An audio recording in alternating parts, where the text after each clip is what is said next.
Hello and welcome to video 2 of my programming the Nintendo Wii. So on this video I will cover the hardware input and how to do some simple 2D on the Nintendo Wii. So let's get into it.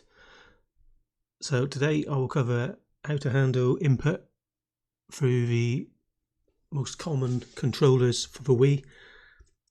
I'll then show you how to use GRRLIB for loading PNG files and drawing PNGs and parts of PNGs like sprite sheets.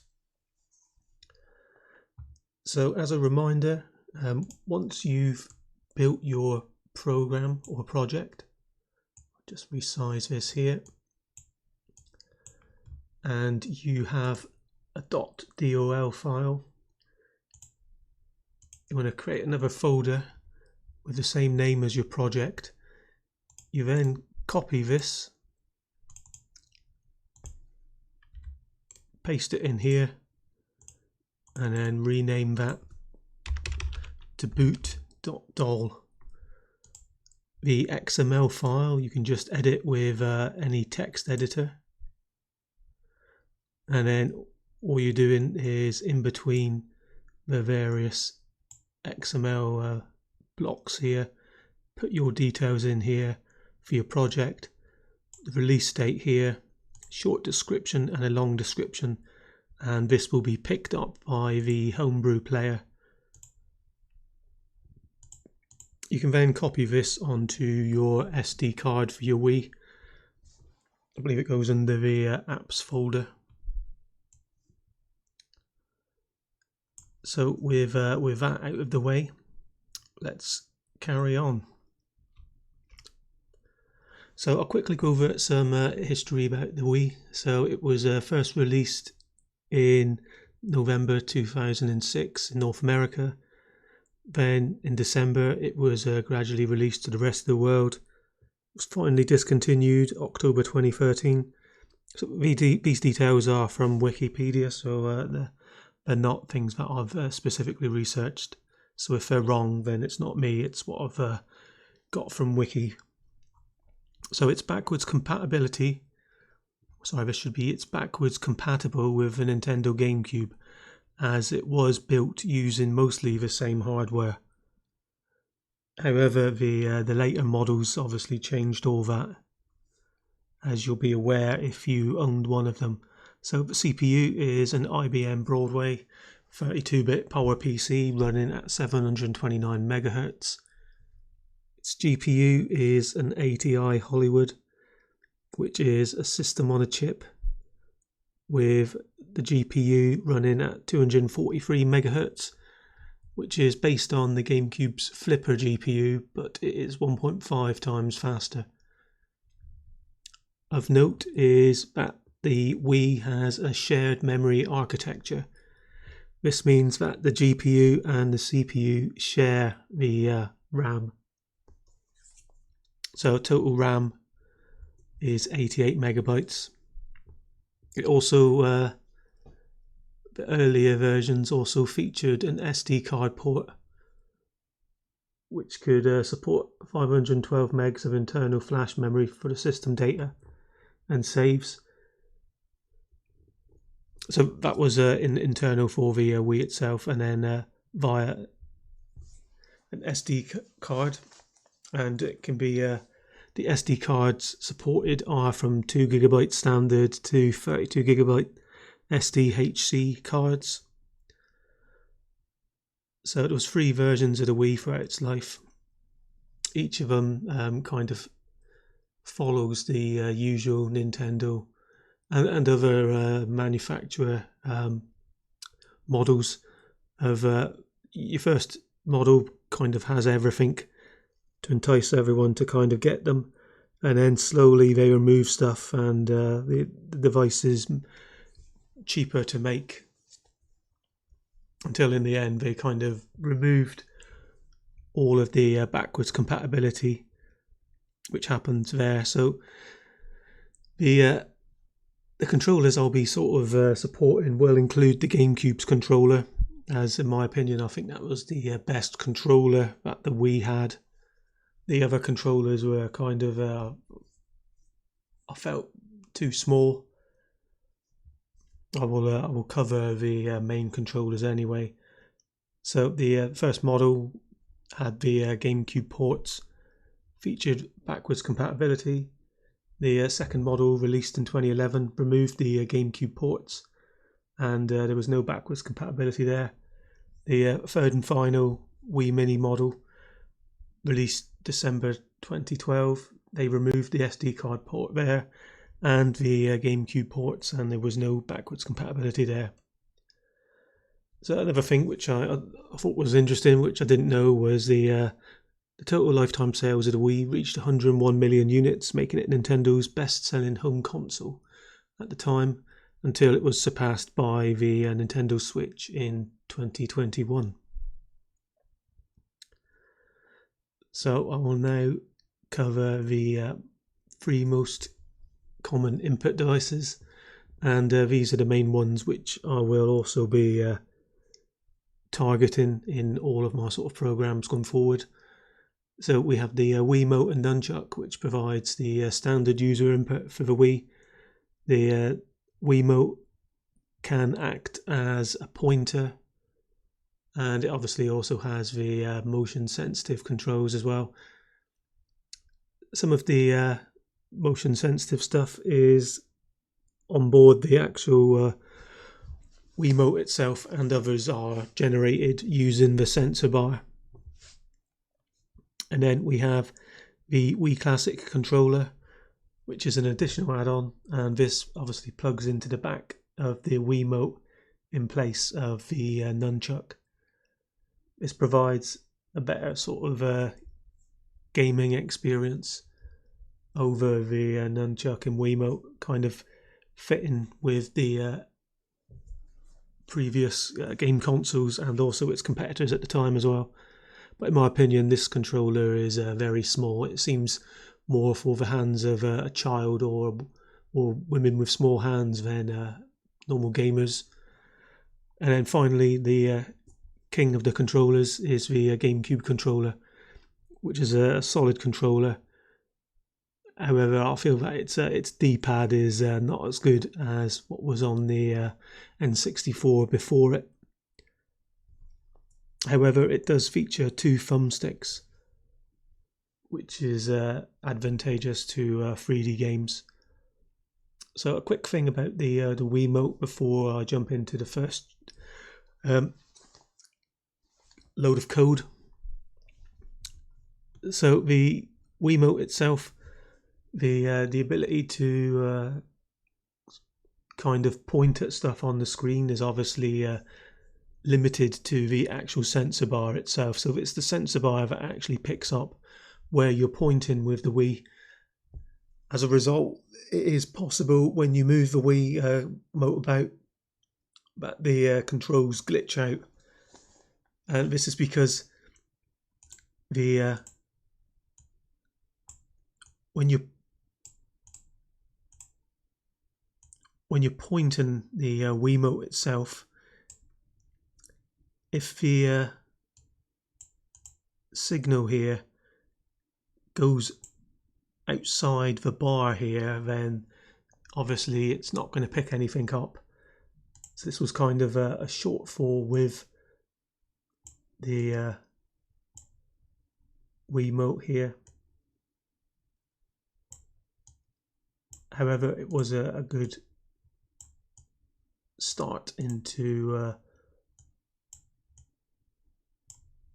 various motion sensitive games. So I wanted to clarify some movements of the Wii Mote here before I jump into the code here. So the various movements of the Wii Mote itself. So I find that the X rotating and the Z rotating are fine. You kind of don't need to be pointing the device at the bar for these to work consistently. However, the yaw here, where you kind of turn the Wii Mote here, so if you imagine you're holding it and then you are kind of turning it here, at a certain point when this no longer is in contact with the sensor on the bar here, this will obviously stop picking up that value, and that can result in glitchy controls, especially if you've tried playing two-player games which rely on the Wii Mote here. If the pointers don't hit this bar exactly, then the results are obviously all off. So that was just something I wanted to cover here. So now I'll jump into the first project.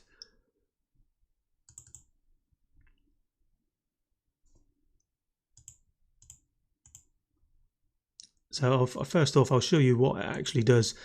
Unfortunately, you're not going to be able to get much out of this using the emulator. You are actually going to be able, you're going to need to test this on the real device, which is what I recommend here, as it's going to give you various details depending on what controller you've got plugged in here.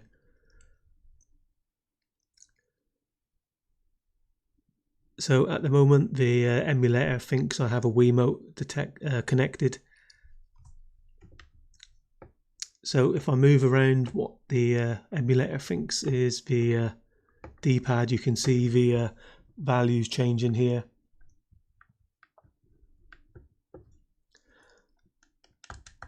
And then the buttons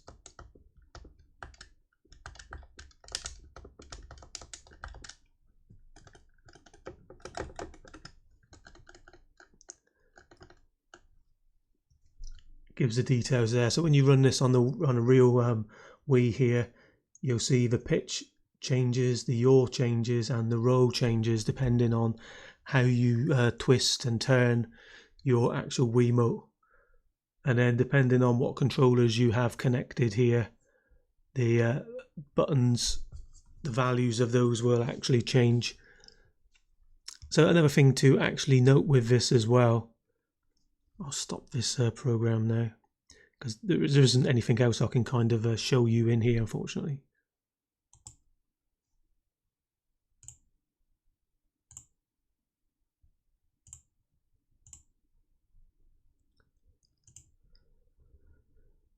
So one thing to note is the buttons that each of these return are all different. So the button values on the Wii Classic do not correspond to the button values on the Wii Mote. The GameCube controller has a separate load of input code over these others.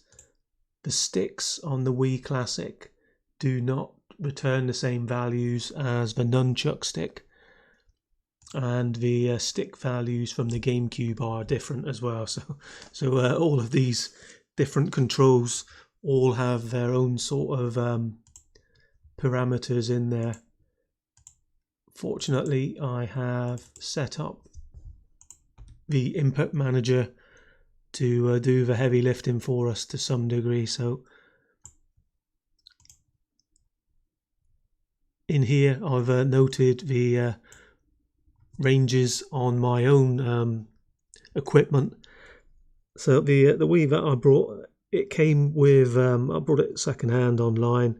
It came with a number of different controllers with it, and using this program I actually found that one of the Wii Motes was dodgy, and the return values the various devices plugged into it gave were totally off compared to the others. So you'll see here the GameCube stick controllers, their ranges are from minus 128 to 128 on my controller.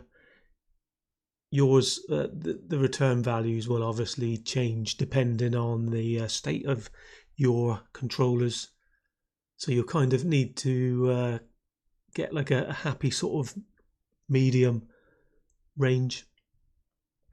So these are some values which are recorded for the Wii Classic controller. I do have one of these. So there's the minimum range I have as -16 and the maximum as 16.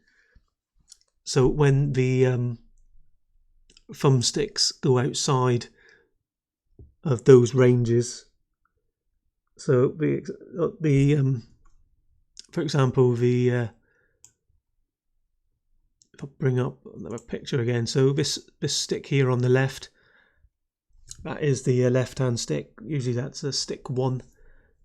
So there is like on the x-axis, when that moves, negative value is to the left and the positive is to the right, whereas vertically negative is down and positive is up. To get a good feel for what's actually happening, I'll recommend notepad and paper and connecting what devices you have to your Wii and making note of the minimum and maximum values for the ranges. And then another thing I tried to do in here was to come up with a kind of uniform way to read inputs.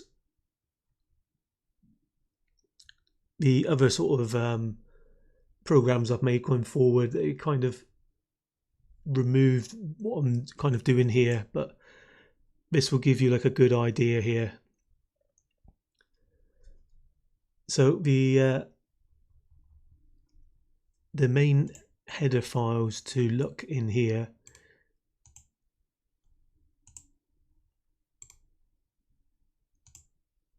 is the WPAD header here. So this lists the some of the buttons for the normal sort of Wii pad. So we have the standard sort of pad here, and you'll see that the Wii Classic returns some different buttons here. The nunchuck, if that's detected, that has different button values as well. And then there's some stuff here for the Guitar Hero guitar as well. Obviously I don't have one of these, so I can't tell you anything about those. And then this contains some of the structures that the Wii library from DevKit Pro has here. And then another one here, this one here, OGC, that's for the game controller. The GameCube pad. These are the button values that this one has here. And then this is the main structure that you work with here.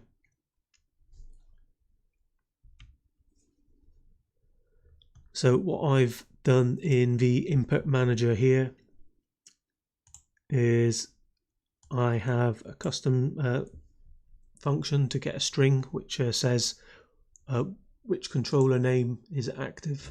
So you can hot switch between different controllers with the input manager that I provide here.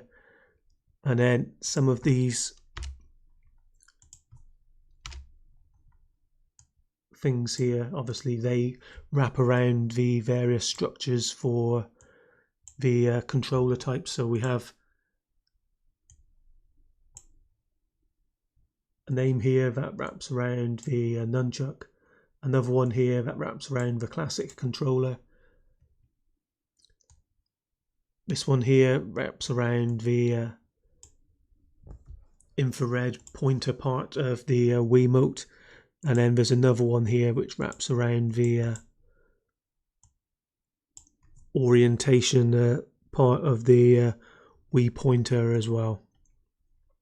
And then these floats here provide where the Wii Mote sensor is pointing with respect to the sensor bar. And then these allow you to check on the GameCube pad specifically. And then these various stick parts here, they wrap around whichever controller type is currently plugged in. So if you have the normal Wii Mote on its own, these will provide you with nothing at all. If you have the nunchuck plugged in, the left stick will return the values of the nunchuck. If you have the Wii Classic plugged in, the left stick will obviously be mapped to the left stick X and Y axis here, and the right stick will be mapped to the right stick here. And the same goes for the GameCube controller if you have that plugged in. The left stick will be mapped to here, and then the C stick, I believe it's called, will be mapped to the right stick here. So first off, what happens is you will need to call the ImageManager init pads function here, and then this command here, wpad, and it initializes the Wii Mote inputs. And then this one here, you need to set a format for what it is that you actually intend to read. So if you open this here, and it gives you virtually no details. I believe I came up with this from some of the examples from the DevKit Pro stuff. So if I try and find where I have examples a moment, over in here. No, probably under DevKit Pro.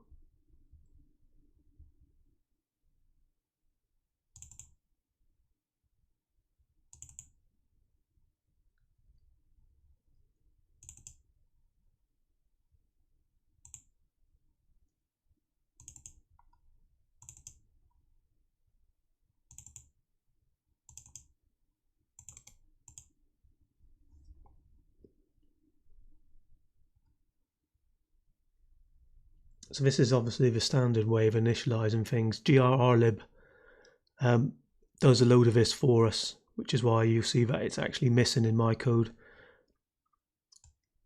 So there's the wpad initialize function there. So if you don't intend to use the Wii Mote, then you won't need this here, as this. I'm sure there's an example somewhere which actually has this in here. So what this is saying is use WePad channel 0, and then we want the buttons, the accelerator, and the infrared. So you'll see here, these are the formats it can take there. Look. So you have just the accelerometer ones there, and this one has the pointer as well. Not sure what difference that one actually makes. So this initializes the Wii Pad defaults, and then this one here initializes or tries to initialize the GameCube controller. I've no idea how this or what it will actually do on the other generation Wiis. You might have to remove that if it's causing you issues. I only have a first gen Wii, so I can't test it on anything else. And then in the main loop here, call the ImageManager update function here, and then what happens is you have these scan functions here which needs to be called, and then once that's called you can then read the various parts. This one here is for the GameCube controller again.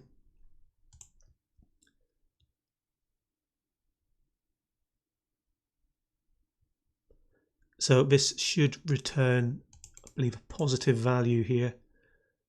No, it's not commented, so Yeah, I think I found loads of this stuff out with trial and error, so you should hopefully avoid some of that. So this will return a positive value if there is a GameCube controller connected. If it returns 0, which is what we're checking for here, then it means that there isn't a GameCube controller connected currently. So what we're doing here is we use the joy now variable to return what the current bit flags are set for, which buttons are actually currently pressed down. And then there's another function here which returns which buttons are held down. So these can be different to the buttons down. However, I'm not really interested in which ones have just been pressed. So I OR this with whatever the joy now values are. So the buttons held and the buttons down values are combined. I'm only interested, are they pressed? What is pressed? And then this data type here is the WPAD data structure.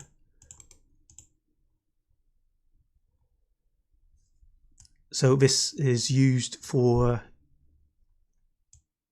returning the details, the extra details, if you like, because you have to use this function first before you can get the WPAD data structure returned. And then you can see so this data present value here, this data type, if it's greater than 0, then it means that there's something going on. If it's 0, then I believe it's saying that there's either nothing connected or there could be an issue, I guess. So the things we're interested in here is we get the pointer using the IRT structure here.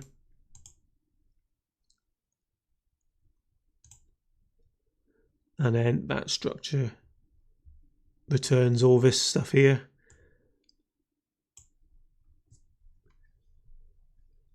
Not totally aware what all of this actually does. I do record some of this stuff here. As you'll see here, I'm interested in the X and Y position of the infrared pointer. Once you run the program on the real Wii, you'll see what that does. And then I'm interested in the orientation part as well. That's how I can get the details for the X rotation, the yaw, and the roll, the Z rotation. And then there's another key part here which tells us what type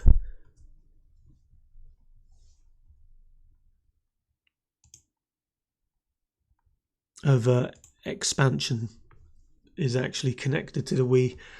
So I believe you could obviously use that to return any of these expansion codes here. So if you have any of these things here, then you could just add another if block here. So one thing I have been doing here is there's a variable in here, a boolean, which I set each time a different controller type has been swapped.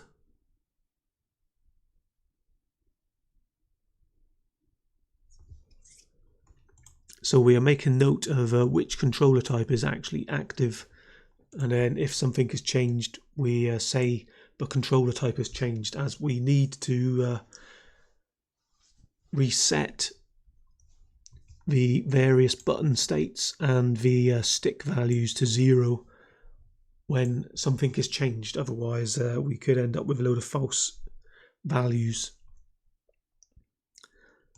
So I'll now go over the return values here. So this is for the classic controller here. So we know it's the classic controller, as the expansion type says it is. So now what we do is we set the left stick. So one thing to note here is there is a center value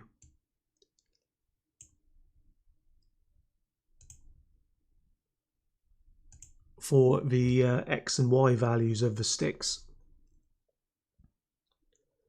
So you kind of need to subtract the center value from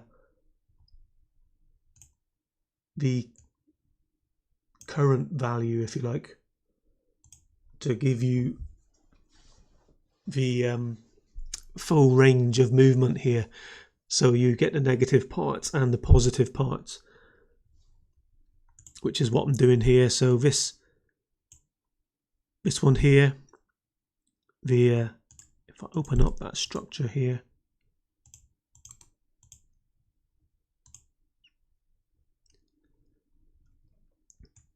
so these are the various parts here.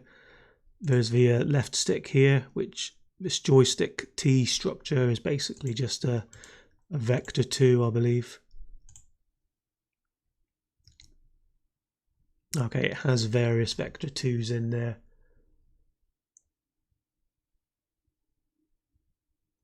So the only ones I'll be using is the center and the position here. Try and keep it as simple as possible. I don't know what all of this other stuff could be used for, really. So we set the x-axis of the left stick here. We set the y-axis here, and then we do exactly the same for the right stick using the right joystick there. And then if it's a nunchuck, then we just set the left stick only here. And if it's not the nunchuck, then it's just a Wii Mote here.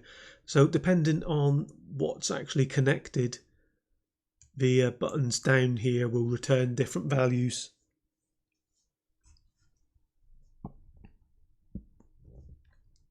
So that's what's going on there. And then if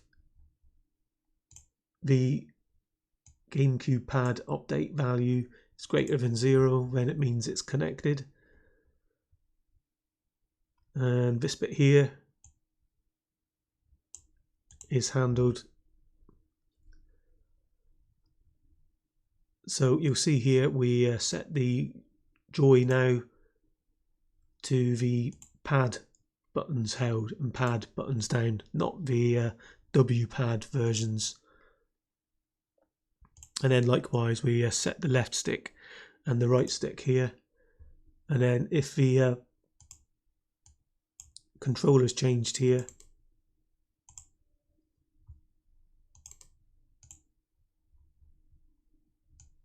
then we set all of the various joy states to 0 here.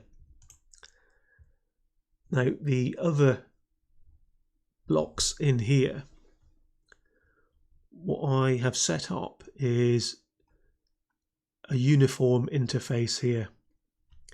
So what that means is I have a structure which handles the Wii Mote buttons, and then another structure that handles the nunchuck buttons, another one that handles the classic buttons, and another one that handles the GameCube ones. And if these various buttons are pressed, then I kind of map them to these values here. So instead of having to use the long names of, where are we? It's in a different header. So instead of having to use the W-pad buttons or the W-pad classic buttons or the GC pad buttons, we can instead just use one interface numbers, so just the IN key codes instead. And as long as you kind of stick to the main sort of buttons here, it will allow you to kind of work with these rather than the individual button values of all of the other controllers. The only sort of downside here is obviously you can't have the same amount of buttons equally distributed, so you kind of would have to minimize what buttons you kind of had in your game. This was one of my first approaches to working with all these different controls types. I think you can get so far with it, so I'll leave it here for you to have a play around with. And then the other thing to talk about here is, so the GRRLIB initialize function here is what you kind of need to call first when you are working with GRRLIB. And then in the background, this does all of the initialization code to set up the Wii for you. And you can kind of just forget about all of the other stuff. And then just make sure once you're ready to draw everything, you call the GRRLIB render function. And then when you finish your program, GRRLIB exit. And then it will handle shutting everything down for you. So all this is doing in here is we're drawing rectangles depending on the position of whichever controller. I'm printing out strings of text here as well. And then the other thing to note in here is this ErrorTrapper manager and how this works. So this sets up like a virtual font system for us. As there will always be in your program, there will be a period of time when you don't have the graphics loaded for your main font system in the game. So if there is an error that occurs while the loading of your assets is happening, then you would kind of be stuck, as you won't be able to print out your error because you don't have a font set loaded in, or maybe you don't even have the code for drawing said images for fonts set up. So that's where this quick and dirty ErrorTrapper handler comes in here.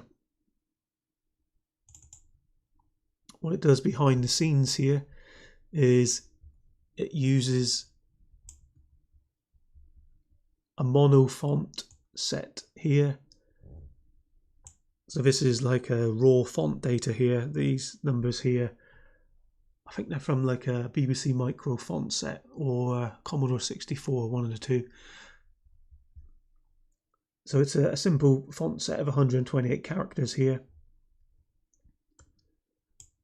We're kind of creating like a virtual buffer of the pixels. And then using GRRLIB, if you call the ErrorTrapper function, what will happen is it'll go into 2D mode. We're obviously not going to be using 3D mode for a while yet, so I don't really need to sort of go over too much there.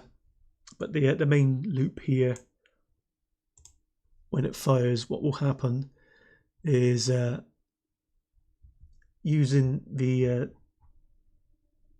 data here, it will go through and draw pixel by pixel the letters to output the error message.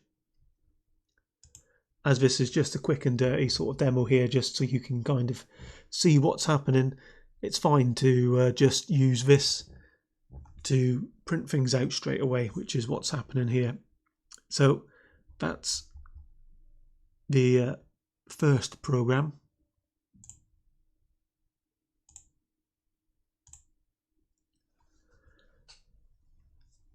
So now I will open up the second program, which is a bit more interesting.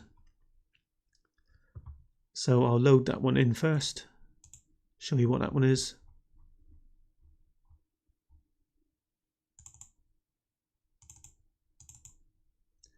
So the first one here deals with the input. The second one deals with some 2D graphics. So this is what we're showing here is we have an icon here for whichever controller you have connected. Here's our player here, Mr. Penguin.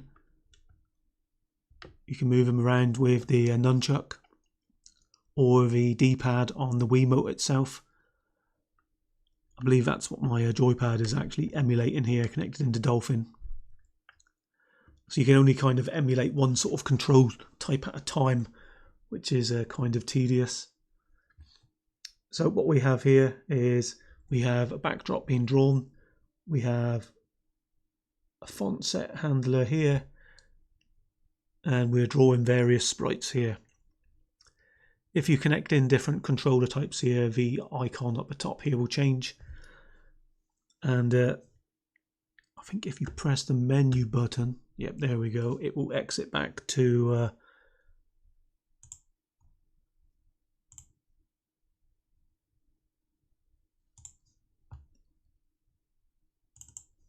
the homebrew player main menu. So I won't be talking through the input manager now, I've already talked through that.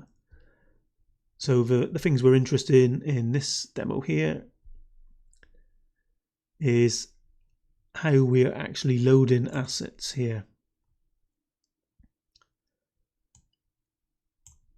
So to load assets in GRRLIB, in your make file you will need to include these lines here. So we need to include the source graphics folder here. So if I open up the folder structure here of our project, at this current state in time, or as I'm doing things currently here, I won't be loading things directly in from the SD card. So instead, one way to get our assets in is to get GRRLIB to include them at build time. So we put in our various sprite sheets here.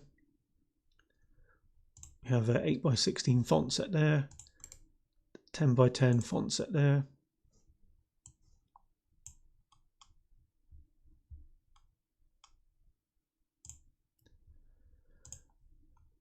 These are some sprites I took from Mario Party 8. There was like off of the Spriters resource just for demonstrating here. And then this is another useful image I found which highlights the various control types you can have. So these are just here for animation purposes. This is our backdrop. And then the location of this folder is in the source folder under the graphics folder here. So to include all of these files, I've created a header file which just includes them. So you'll see the format here is the image name and then an underscore PNG and a .h at the end there. When you build the project, in the build folder here, you'll see all of the images are turned into header files here, and they also have a corresponding object file. They're basically just turned into a binary for the program to load in.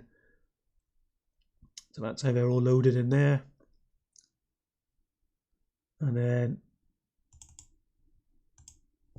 if you've seen any of my other videos, you'll know that I have a graphics defines header file here. So in here we just set up some details about our images. So you'll see our first font, we say the width and height of the tiles, 10 pixels. the ASCII start value, which is 32 here, which is the space character, and then we put in the tile count, which is needed for our fonts, and also for if you're doing like a sprite sheet, you'll need to know how many tiles you have in there also. So this is pretty much the same for everything else.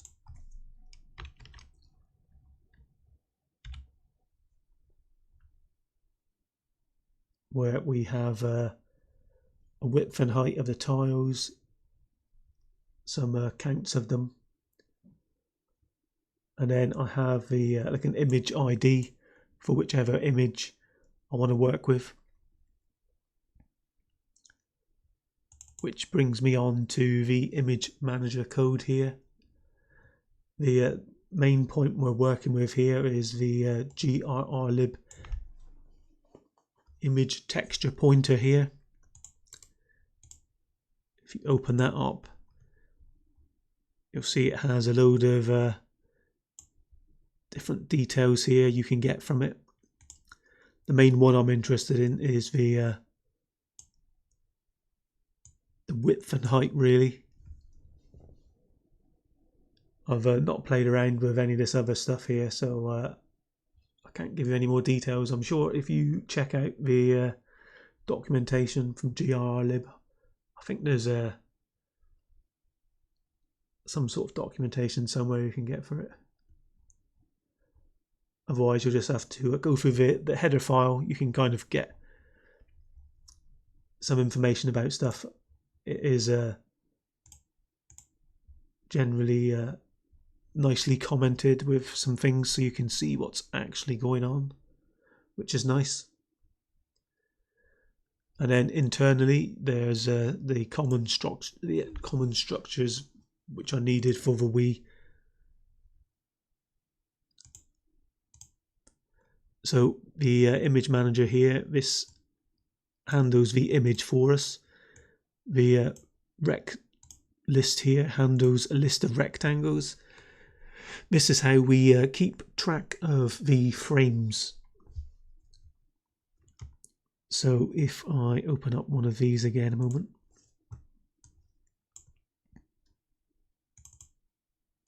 Not that one.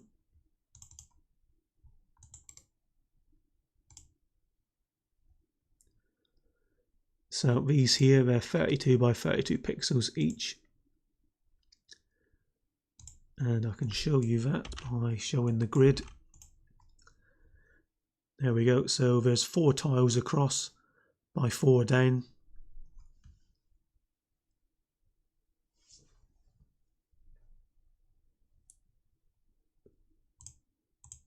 So when we come to, there's a number of different ways you can load in sprite sheets here.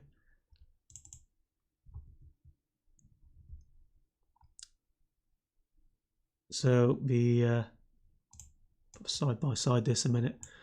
One thing to make a note of here is the order that I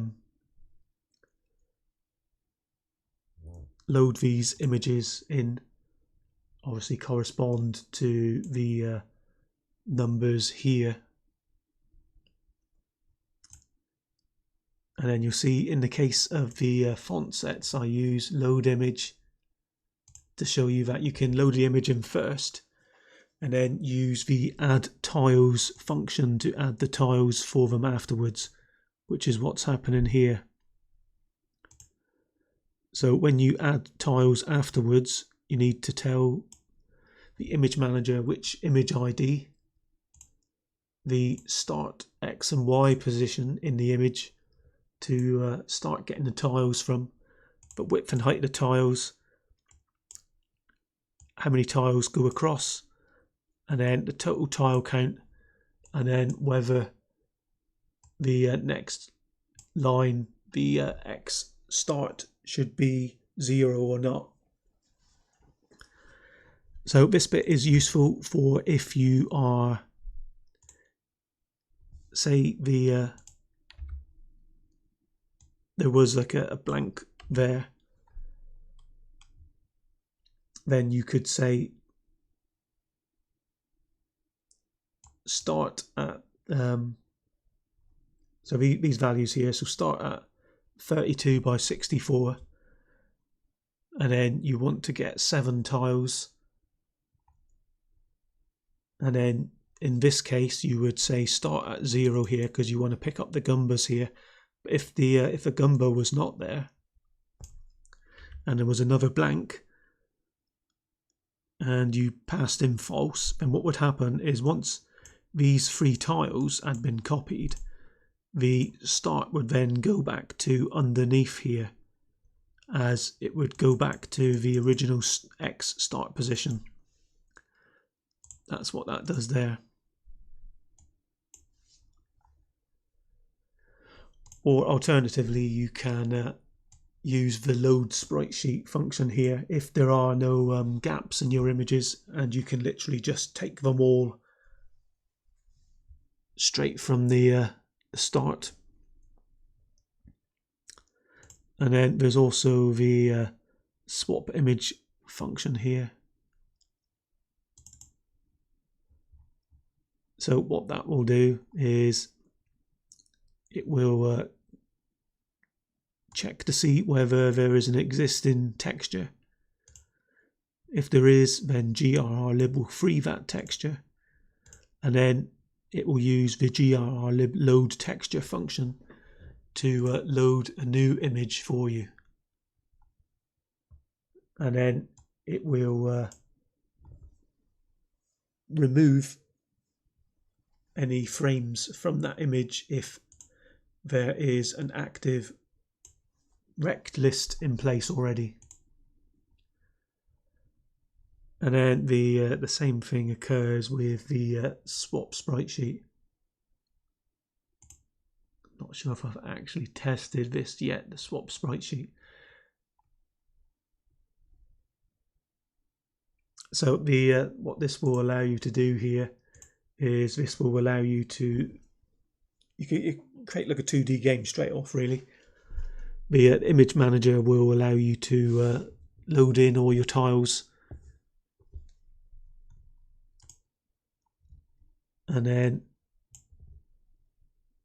the manager that pairs with that is the Scene2D Manager here. So this has a font set structure for allowing you to print various bitmap fonts. This define here you can set to the maximum amount of fonts that you want. And then we have another structure here for drawing our tiles or images. So you can either set this structure yourself and call the S2D add blit function, which will then put this into like a sprite batch or a render list if you like. It's basically just an array here which acts as a list of sprites to draw. Or if you're drawing a backdrop, you can literally just call the S2D blit backdrop function, and then that will draw the image at location 0, 0, which is the top left of the screen. Or you can call the blit tile function. Having another thing to note here is to enable fast 2D, set the active image first and then call the blit tile function. And there is also a blit image function as well, which does take an image ID.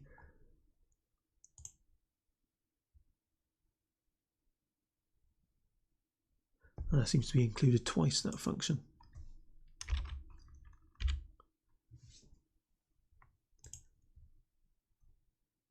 Let's make sure there's not code for it twice.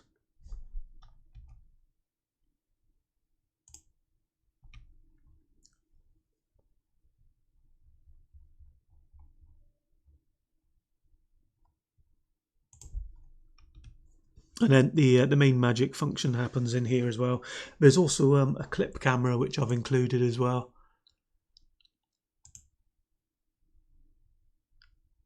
So to clip stuff to the scene, you can turn the camera on by setting this boolean to true or false. I will demonstrate using all this probably in the next video. I'll probably create like a simple side scroller or something to demonstrate that.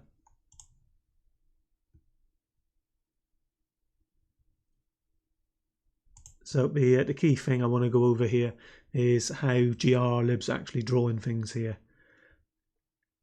So this function here, GRRLIB draw part, is what's drawing all of the images.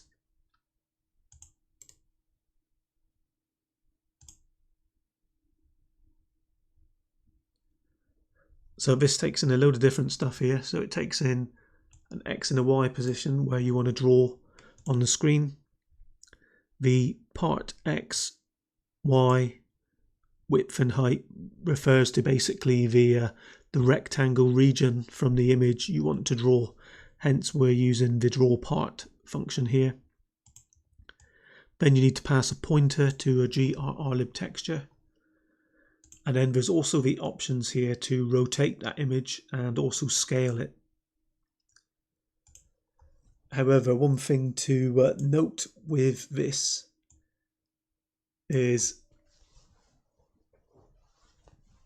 it kind of doesn't do it that well. You kind of need to set up the center. It doesn't it doesn't handle all this stuff for you automatically, which is why it's probably easier if you're going to have something rotating to actually draw the graphics of it, rotating as one frame yourself rather than use this.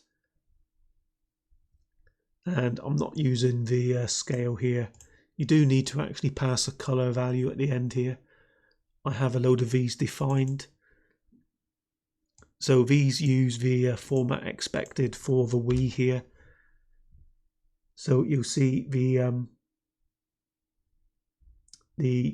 format for this is red, green, blue, alpha here.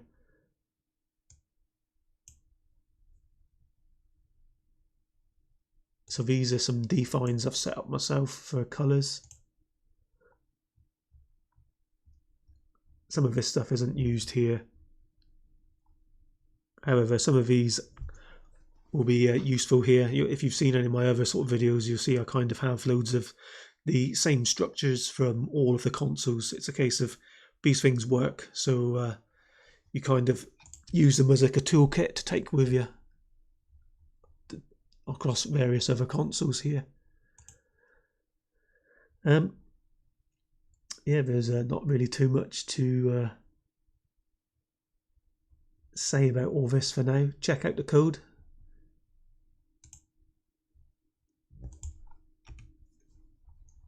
So all of this is happening in the main C file here.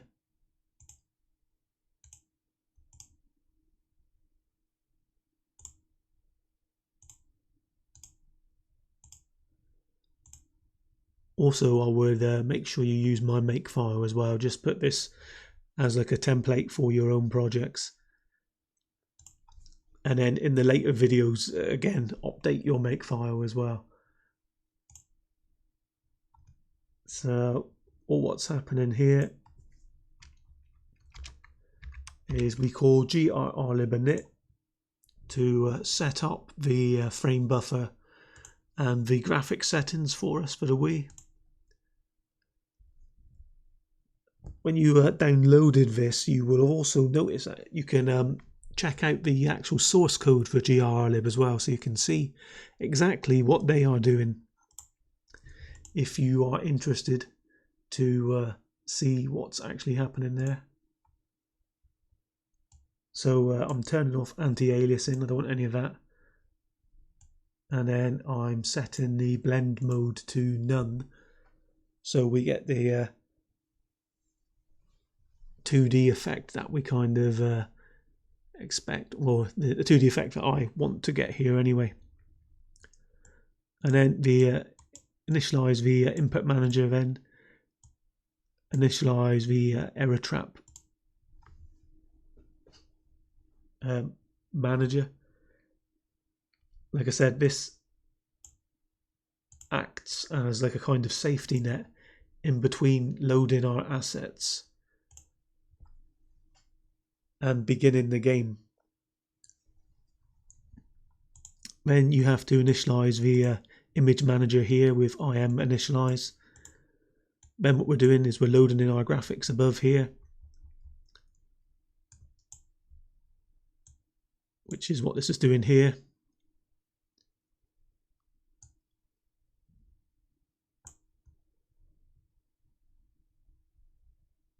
Then we set up an animation timer so that everything's not going too fast.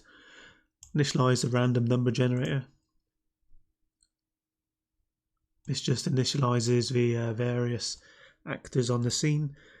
We also need to make sure we call Scene2D initialize, and then we add in our font sets here. So you'll see we have the ASCII start value here. So I'll open up the declaration there. I'll then open up one of these fonts so you can see what's being passed in here. So this is the 8x16 font set here. This is ASCII 32, which corresponds to the space. And then we have just an upper and a lowercase font set there. So 96 tiles in total. And these are obviously 8x16. There's 16 tiles across here.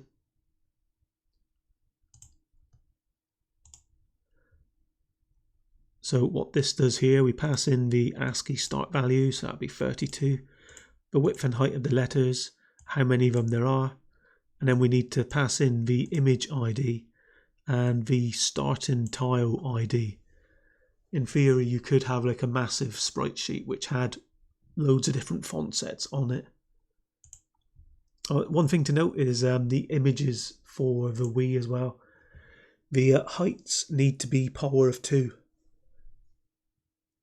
I keep forgetting that when I spend some time away from it. So if the heights, easiest way to do it is just make sure that the height of your graphics is divisible by 8. So you'll see the height there, 72, 96, 480. I think most of the sizes of these are kind of divisible by 8. If you have the widths and heights as divisible by 8, you should be fine. So the maximum image size that the Wii can work with is 1024 by 1024, just to throw that out there. However, it's probably best not to use such large images.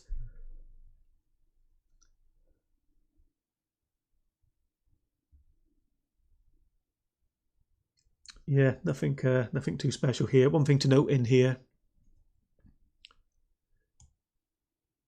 is in the input here, we're kind of checking if we're this here checks to make sure that we're not using the nunchuck. If it's not the nunchuck, then we can kind of have the I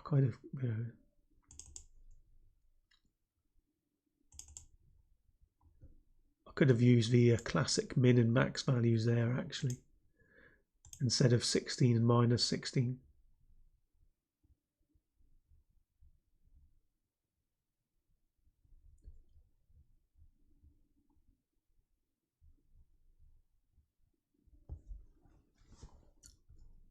Right, I think that's it really. There's nothing else which is should be too much issue for you here. So that's it for this video.